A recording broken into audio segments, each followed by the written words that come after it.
2024 के लिए भाजपा का जोर अगर किसी राज्य पर सबसे ज्यादा है तो वो है उत्तर प्रदेश, क्योंकि हर बार की तरह इस बार भी यूपी की 80 सीटें दिल्ली के भविष्य का फैसला करेंगी। इन 80 सीटों को फतेह करने के लिए भाजपा ने नए प्लान पर काम शुरू कर दिया है। पार्टी ने लोकसभा चुनाव से करीब 1 साल पहले ही एक सर्वे करवाया है।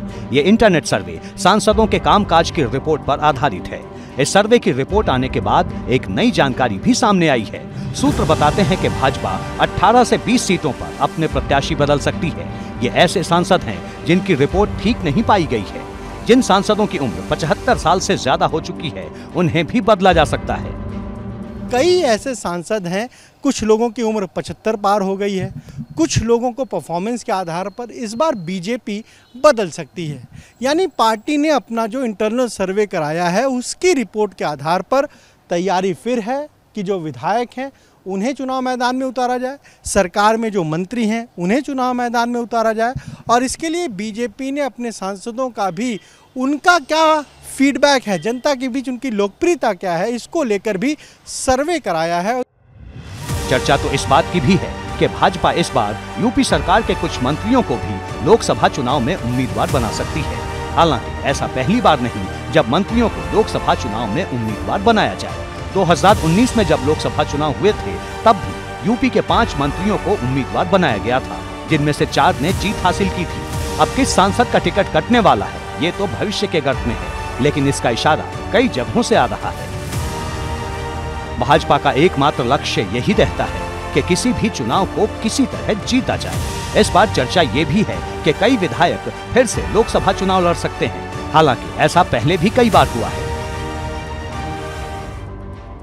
2014 में भाजपा ने 10 विधायकों को लोकसभा चुनाव का टिकट दिया था। 2019 में भी भाजपा ने 8 विधायकों को लोकसभा चुनाव लड़वाया था। बड़ी बात यह है कि भाजपा का ये दांव बहुत हद तक सफल भी रहा है। यानी जो फॉर्मूला भाजपा पहले अपनाती आई है वो इस बार भी अपना सकती है। ये खबर सामने आते ही पार्टी के कई सांसदों की बेचैनी बढ़ गई है, क्योंकि कई ऐसी सीटें हैं जहां के सांसद का टिकट कटने की चर्चा अभी से शुरू हो गई है।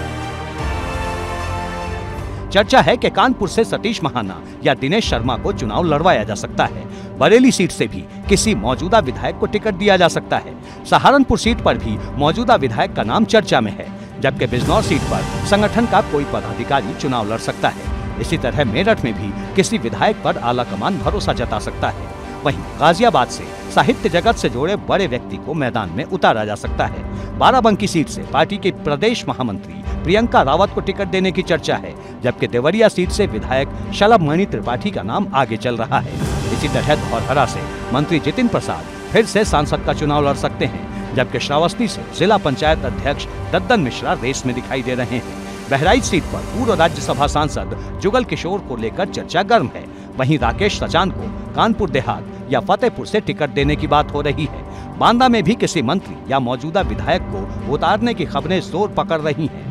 कुशीनगर से कांग्रेस छोड़कर आए आरपीएन सिंह को प्रत्याशी बनाया जा सकता है, जबकि भदोही में किसी विधायक को टिकट देने की खबर सामने आ रही है।